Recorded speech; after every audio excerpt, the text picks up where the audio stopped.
Now, Mr. Zontal, Yes. tell me about Arrakis, Dune, Spice, Lisan al Gaib.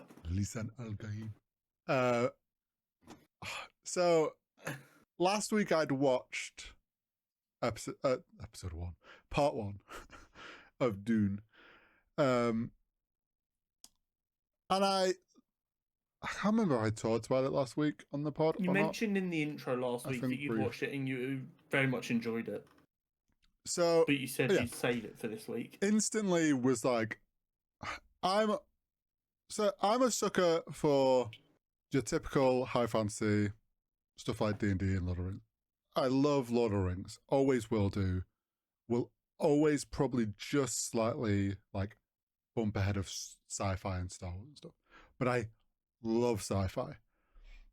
I am a sucker for it. So as soon as and I already knew this from what I've seen of like some of the VFX stuff out of the first Dune, I was like, I know visually, I'm gonna fucking love this. Instantly was hooked, like visually in love with this series of films. The first one definitely felt. I mean, I know going into it, this is like a trilogy of films or 4 films. It's going to be. It's 3 films based on 2 books. That's it. Like I know it's not all going to be told in this first film. I know the first film is very much going to be more heavy on setup.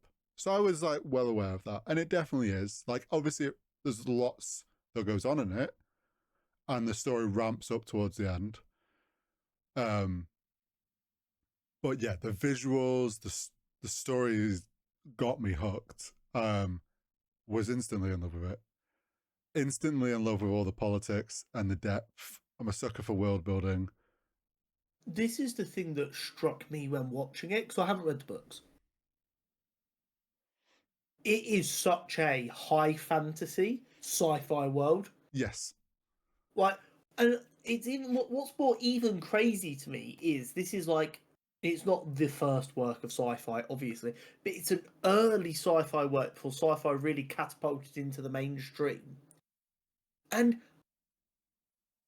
everyone else is kind of a bit less boring than the world Frank Herbert put together. Do you know what I mean? Like orthocopters and Mm, he's made a desert planet incredibly interesting, and yeah. it just feels like spaceships have become very generic. Like you could ask a kid to draw a spaceship now, and out of 30 kids, they're all probably going to draw a similar shape like they would with a car. Mm. Well, it's And I found it so strange that like the spaceships in this are so visually different. depending And I on was like, the. wow, that feels wrong almost because sci-fi's become so these are the rules. And this being before all of modern Mm. sci-fi, I was like, why did you guys It's go the wrong way? it's almost so. It's funny because it's like you look at modern sci-fi stuff and just modern fantasy stuff. They don't want to put in the world building, even though like look Lord of the Rings.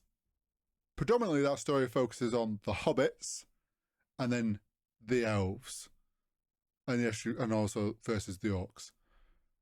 You don't necessarily need to know much about the dwarves, and really much wider than the few hobbits we deal with. But there is so much extra world building that Tolkien did.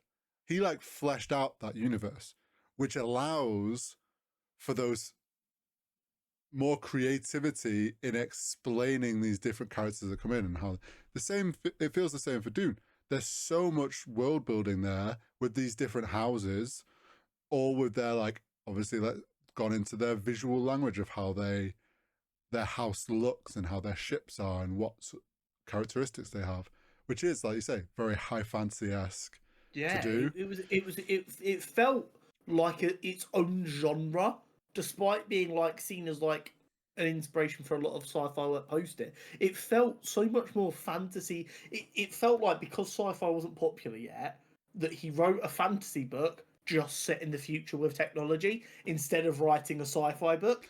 Well, yeah, and it's also it's like if you think to just the real world, you have Rome, and you had like the Vikings, and like all these different houses, essentially, all Yeah. with their style of how they fought, their armor, how they looked. Just it's that but futuristic.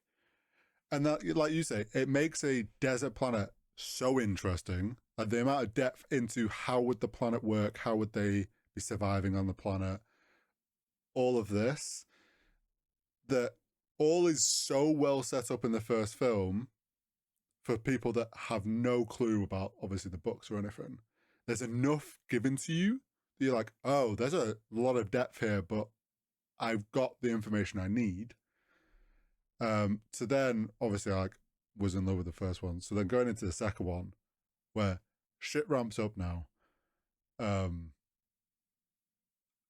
It's some people may hate me for this Okay. because obviously this was done first because it was the book, but Attack on Titan, the anime, there is a main character who is also special, but doesn't necessarily know it at first, and then learns about it that he is special, but kind of fights against it and wants to fight for the people and free his people. Gets to the end of Attack on Titan now, which is finished. Essentially just destroys half the earth in the name of freeing his people. Like he goes to like past where he ever thought he would, and it becomes like this, commits genocide. And some people, a lot of people in that are like, oh, has he done the right thing? Is he in the wrong now? Can you blame him? Because they're like, well, it's almost the second film feels going in the same direction. Yeah. So what a lot of people haven't realised yet is that Paul Atreides is not a hero in as many words. No. I mean, just by watching the films, you can tell it's more complex than that anyway. But yeah, what I found so compelling about Paul is throughout the first film and the majority of the second, it's I don't want to be important because I know that corrupts. Mm. And then instead of once he gets the power, essentially, going, oh shit, I now need to be really careful, he has so much knowledge that he thinks he knows how to avoid being evil, and as a result ends up slipping straight into the evil route. It's like when you look back at like your 14-year-old self, and you go, that dude was an idiot. I'm so much smarter than him. I won't make the same mistakes. And because you're so much smarter, you don't realize you're making the same mistakes. Yeah, it's like Paul Atreides, like obviously he survives his family being destroyed. But then also like in that first film, he finds out from his mum, oh, you've created me for a different purpose. I don't care for what you've made. Like I don't want that. I refuse to lean into this. For the Benny Gesserit. Yeah, I'm not going to do what you want. Obviously, they survive. Then it's like, oh, I'm going to. Essentially, his attitude is like, I just want to avenge my family. My only option is to learn the ways of the sand. The Fremen. Yeah. Fremen. I've got to survive stronger. Right now, and that means becoming a Fremen. Learns how to fight like them, gets stronger, becomes one of them, like does all of that. Still of the attitude of like, I'm not going to become what you want me to become to his mum. I'm not going to do what the Bene Gesserit plans and is laying out. I'm doing this to be part of the Fremen and get the Fremen free. And it's a similar point of like in Attack on Titan, he gets a thing where essentially he can see the future and the past. Time is like he is living across all time in his head. So like he thinks he sees time isn't linear. Time happens all at the same time. Yeah, and he sees how to free his people and what he thinks is the only path to free his people, and that's what leads him to. It's almost the same with Paul. He finally drinks the ever water or whatever it's called, the water of life, sees It's the piss sees of the the future. sandworm, just so we're clear. It's not even it's like the poison of a sandworm. Yeah. But yeah, it sees past, present, future. Suddenly thinks he knows how to control his fate. Unironically, then is doing exactly what the Bene Gesserit planned for him. As much as But he just tries to not avoid under it. their control is the only difference. They wanted him to do what he's doing for the Bene Gesserit. Yes. Instead, he's doing it of his own volition, which makes him scarier Hmm. because how does he know when to stop? It's Well, it's a terrifying film. It goes very quickly from let's go, Paul. You're going to save the Fremen from these poor Fremen people are just getting fucking murdered for living on their planet. This is crazy. You're going to free them and give them their planet back. This is great. And then by the end, he's like, I'm going to be Space Hitler. Thoughts? yeah, I've got enough rock nukes to take over the fucking universe. But Yeah. yeah, that flip, like you say, he was so like, I'm not going to do what the Bene Gesserit wants. Still reached the same point, but has the attitude of, I'm not doing your bidding. I'm doing what I think is the right thing. But even if the Bene Gesserit would know, like, no, you are going too far, and that is the right thing that he's going too far, he's so against listening to them that he's not going to know when to stop, like you say. And we see that at the end of by the end of the second one is he takes on the emperor, Yeah. and then Such a weird role for Willem Dafoe. yeah, Seeing Willem Dafoe as the Emperor, my brain just went, yeah, it looked it just caught off. me off guard. I'm like, what? Willem Dafoe? Not Willem Dafoe. I'm completely wrong. Christopher Walken, waffling out my Sorry, arse. yeah, I Yeah, knew no, I what you said the wrong meant. name here. Yeah, seeing Christopher Walken, I'm just like, Yes, such a funny voice and like speaking pattern to be the Emperor. Just that was the one moment I'm like, that's an interesting casting decision. it's but then it's like you've got Paul sacrificing his love because he's like, oh, I'm just going to get married to the princess, Yeah. which is then actually what the Bene Gesserit wants. Yes, because she's supposed to be trained in the ways of the Bene Gesserit. So what they wanted was they wanted their savior, i.e., Mm, who Paul should have been, to marry the princess, and then mm, the princess to have him under her thumb, yes. so that she's actually the one in control and he is her weapon. But what we're getting instead is Paul's gone, no, fuck you. I'm going to marry her for the power, and then I don't know exactly how it plays out based on terms in the books. She gets treated horrifically. Doesn't surprise me because Yes, I get the feeling it might not be as horrific as the books made it out, based on how horrific that sounds. Um, but yeah, it's kind of an inverse of what the Bene Gesserit want. In they want their safety to have the power the princess can provide, and she can do their bidding via him. And mm. instead, he's gone, I'm going to take that power, but I will do no one's bidding but my own. Well, yeah, it's like he's gained that power and then realized, oh wait, I'm more powerful than you now. Like with the whole voice, using the voice on the patron mother or whatever. Oh, It was like, terrifying. oh, he's realized he can't be controlled, Mm-hmm. even by the ones that have been controlling the universe for years. Like that complete shift over into, oh, now he's going too far past savior point. He was a savior, now he's kept going, and now he's becoming Well, that's kind of something the more. question: is that when does a savior become an oppressor? Mm, And that is where this film ends, on that tipping point of, right, he's freed the Fremen now. He can stop there, and the universe is just a better place. But he doesn't. in the second one, I don't know if you thought this, but when his uncle was alive, um, and obviously it's in the spice machine, spice harvester, and they ambush it, and he's like, pops out of the sand. He's like, I heard your footsteps from. I was like, I don't trust his uncle. His uncle is so gonna betray. Like, there's no way you've survived that and not made some deal to be on their side. But then by the end of it, I'm like, okay, maybe he wasn't bad, and maybe now he's gonna be the thing that saves Paul Atreides from himself. It's such a compelling world, and what's most interesting to me, and I still don't know how the fuck they've done it. It feels like witchcraft. They've taken the planet we spend the majority of the time on, basically all of the time in the first film and most of the time in the second film, which is a barren desert.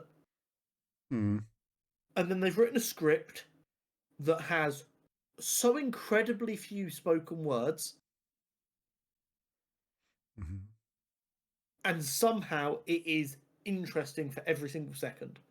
I don't know how the fuck you pull that off. Like, we sit here a lot and we're like, oh, they made mistakes here, they made mistakes here, I didn't like how they did that, this is how I would have done it. But this one of those films where I sit and I'm like, yeah, I have opinions about film and TV and stuff.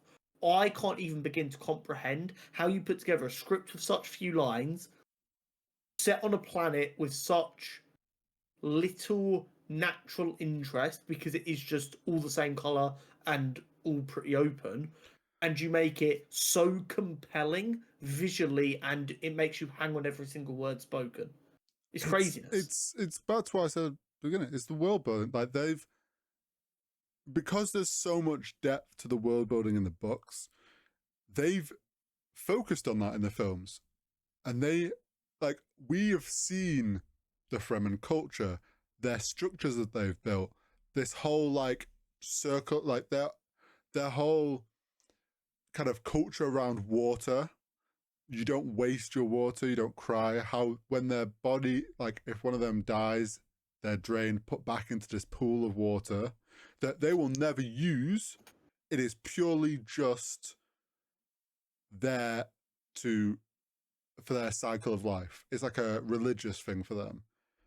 And you think they're on a desert and they have fucking gallons of water here, but their culture is they will not use it for plants or for drinking or for anything, because that's not what it's like. There's so much of that portrayed into the film, and they've made the effort to show us that's what makes this sand planet feel so like in depth and so captivating. It's unparalleled. I've never seen anything do anything like it, and I've never been so like, wow. Because it's one of the ones, like I said, when we review other stuff, you can kind of see what they're trying to do, what they want to do, what the inspiration is, and why they've made decisions they've made. This one feels closer to just a piece of art that I just sit there and I go, wow, that's gorgeous. But I can't begin to dissect how they got there. Well, it's like, here's the thing. Dune, made without the books, I don't think hits anywhere near the same, because they wouldn't have had all of this world building to pull in at times to help flesh out. Like, they wouldn't have had that. They wouldn't have spent the time when writing a script for a film with like no basis. This is from scratch. They wouldn't have spent time working out what the Fremen's religion and culture is and all this. Like, oh, they harvest baby sandworms to get this water of life. Like, all of that stuff wouldn't be there. So then it would just feel like an empty sand planet, and it wouldn't be very interesting. But yeah, I mean, I can see why everyone loved it. Yes, absolutely. You can see why Dune Part 2 was like such a can't miss event in cinema, when it feels like that doesn't really happen anymore. And I mean, I can already see that the third part's going to be huge when that releases. Yes, absolutely. It will be interesting to see if the internet in its infinite wisdom is able to read between what's shown and understand that Paul isn't this perfect person. Because that was a bit concerning thing for me when I left Part 2. I was like, oh, Paul's looking a little bit Space Hitlery there. And everyone on the internet was like, yeah, let's go Paul. And it's like, did you miss the part where he started like attacking the universe? I think it's kind of going to be a similar thing that happened with Attack on Titan with Eren Yeager, who's the main. Is like, my attitude at the end of it was like, oh, he was in the wrong for what he did. And my friends were like, yeah, what he did wasn't right, but that's fair for him to do that. Because, like, their people were essentially the Jews, and he broke them out of being Jews, but then went full genocide mode to punish the ones that had been oppressing them for hundreds of years.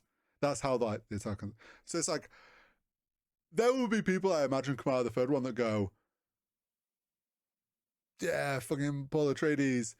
And you'll go, but he just committed genocide. You're like, yeah, but they kind of deserved it. There'll be that thing of like, we know what he did was wrong, but still, yeah, let's go Paul Atreides. Yeah, it's an interesting one because it is literally like the warning of the oppressed will become oppressors if given the opportunity. Mm. If you don't like find a way to break the cycle, which Paul had the option to do but accidentally didn't. I've got a feeling the third one is going to be something special in an absurd way. Oh, yeah. I mean, it won't surprise me if the third one becomes like one of the highest grossing. I feel like when you go from a 400 million box office to an over 1 billion box office, and a lot more people like yourself who've now gone and watched both of them on streaming and whatever, I feel like the third one is going to get some good advertising budget, which is always helpful. And I feel like it is going to be a case of, do you remember watching Dune 3? Yeah. It's going to be craziness. I cannot wait.